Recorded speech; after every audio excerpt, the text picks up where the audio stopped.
नमस्कार भाइयों और बहनों, भक्तजनों। आप इतनी शांति से बैठे हैं कि मुझे लगा कि आप राम कथा सुनने आए हैं, है ना? कुछ ऐसा लग रहा था क्योंकि मेरे को लगता है स्विट्जरलैंड का माहौल कुछ ऐसा है कि क्या होता है कि अनुशासन, परंपरा और मर्यादा आप वैसे ही सीख जाते हैं। और ऊपर से मेरे बालों की सफेदी, ये संस्कारी चेहरा, ये वाइब जो है ना, सिर्फ मैं रामकथा की देती हूँ अक्सर। अगर स्टैंड अप नहीं चला तो जनाब मेरे को लगता है मुझे रामकथा ही करनी पड़ेगी, है ना? तो जब मैं शुरू में यहाँ पर आई तो मैं इस मोहल्ले को, जो कि ये मेरा मोहल्ला है, खाम जो है मेरा मोहल्ला है, और बाय द वे नाम तो बताया नहीं मैंने आपको, मेरा नाम है निधि। तो मेरे मोहल्ले खाम में आप सबका जोरदार स्वागत है।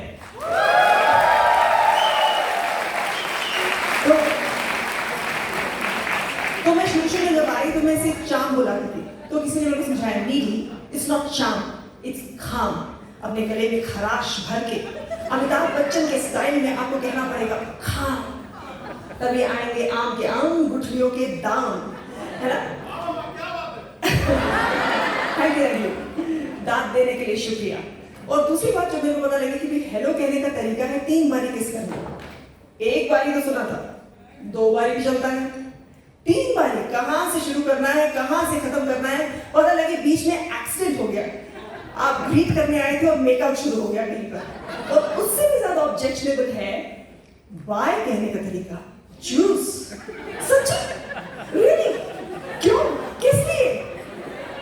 मैंने केविन को समझाया, निधि कुछ करना नहीं है, सिर्फ बोलना है।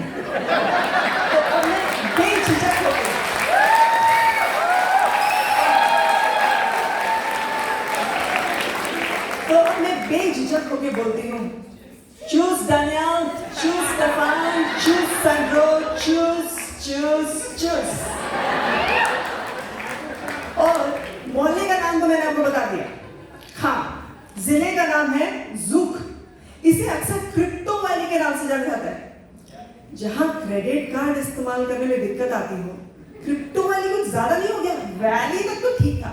और वो भी उन लोगों के सामने जिन्हें भारत पे, फोन पे, पेटीएम, जीपे सब कुछ पता हो। यहाँ पर सिर्फ एक ही चलती है भाई, यू पे and you shall keep paying more. ये बाल मैंने ऐसे सफेद नहीं किए, ये पे कर करके सफेद हो गए मेरे बाल। तो आप में से कितने लोग अपने पार्टनर के साथ स्विट्जरलैंड शिफ्ट हुए?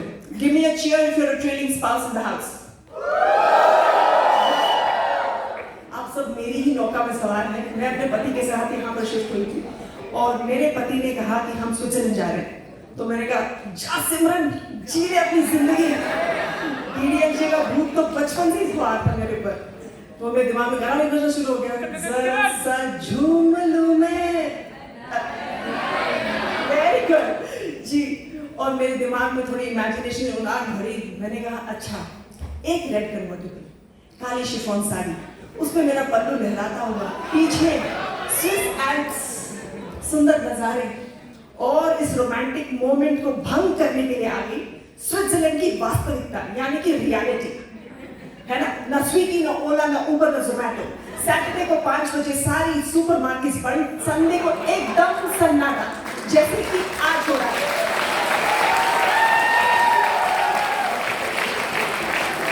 और भाई साहब, यहाँ आप जहां चले जाएं, एक पहाड़, एक झील और 100-150 गायें तो आपको जरूर ही मिल जाएंगी।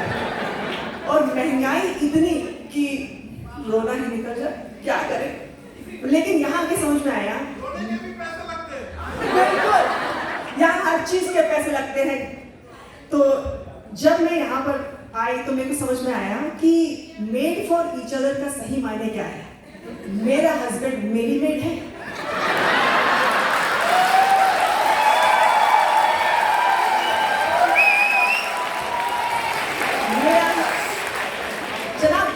मेरा हस्बैंड मेरी मेड है और मैं उसकी काम वाली प्लस घर वाली 2-in-1 कॉम्बो पैकेज लेके आई हुई हूँ। यहाँ पर स्विट्जरलैंड पहुंच गई हूँ। तो यहाँ पर जब हम पहुंचे तो पता लगा कि भाई बहुत सारे संघर्ष है जीवन में। बचपन में मैंने कविता सुनी थी, मैं डिबेटिंग में काफी इंटरेस्टेड रहती थी और कविताओं में भी काफी शौक था मेरे को। तो उस कविता थी कि जी हाँ, सच हम नहीं, सच तुम नहीं, सच है महज संघर्ष ही। संघर्ष से हटकर जिए तो क्या जिए, जो नट हुआ वो मृत हुआ, जो वृंद से झड़कर कुसुम। सच हम नहीं, सच तुम नहीं, सच है महज संघर्ष ही। लगता है कवि स्विट्जरलैंड आके उसने ये कविता लिखी थी है। सच है महज संघर्ष ही, जॉब ढूंढने में संघर्ष, जर्मन सीखने में संघर्ष। मेरा नाम बोलते वक्त इनको कितना संघर्ष होता है भैया। मेरे नाम का मतलब है निधि। तो हनुमान चालीसा में आता है अष्ट सिद्धि नौ निधि के दाता। मेरे माँ बाप ने लिखा और सोचा होगा कि भैया इसकी जिंदगी में किसी वेल्थ पैसे की कमी ना, 9 निधियां हो इसके जीवन में। लेकिन यहाँ के लोग मुझे बुलाते हैं नीडी। अरे भैया मैं नीडी नहीं हूँ, मैं निधि हूँ, समझे आप लोग। और फिर उसके बाद मेरे हस्बैंड का नाम है दिनेश कुमार गोपालकृष्णन। वो साउथ इंडियन है, चेन्नई से आते हैं। मेरी मम्मी कहती है मद्रासी है। सही कहा आपने, मद्रासी है। दिल्ली वालों के लिए कोई भी साउथ से वो मद्रासी है। और मेरी नानी जो है वो एक कदम आगे है। कहती है तुसी रोटी नहीं खाते, सवेरे शाम चावल ही खाते हो तुसी, इडली में चावल, डोसे चावल ते चावल सांबर। ताकत नहीं रहती पुत, कोई ताकत नहीं रहती। चावल रोटी भी खानी पड़ती है। तो सुन लो भैया, रोटी के साथ साथ ही ताकत बनती है, बाकी कोई ताकत नहीं है। तो उस बेचारे के नाम का यहाँ पर क्या उसके साथ हिंसा हुई उसके नाम के साथ। उसका नाम है दिनेश कुमार गोपालकृष्णन और उसको बुलाया जाता है डेनिस कूपर गो क्रिश्चियन। मैंने मल्टीपल पर्सनैलिटी डिसऑर्डर क्यों दे रहे हो? 3 लोगों की आत्माएं एक व्यक्ति के शरीर में कैसे आ गई? डेनिस भी, कूपर भी और क्रिश्चियन भी, सब कुछ आ गया यहाँ पर।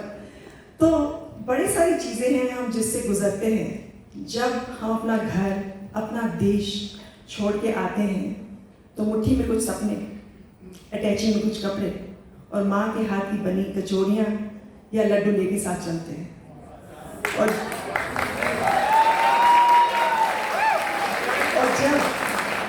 जब उस नए देश पहुँचते हैं और हम जैसे लोग दिखते हैं, हमारी बोली सुनाई देती है तो लगता है कि हम हैं। और आज आप सब लोगों को यहाँ देख के लगता है कि हम हैं और हम आगे बढ़ रहे हैं। और इस महफिल में 4 चांद लगाने, हम लोगों को हंसाने, थोड़ा रुलाने और घर की याद दिलाने के लिए we have none other than मेरे अपने जाकिर।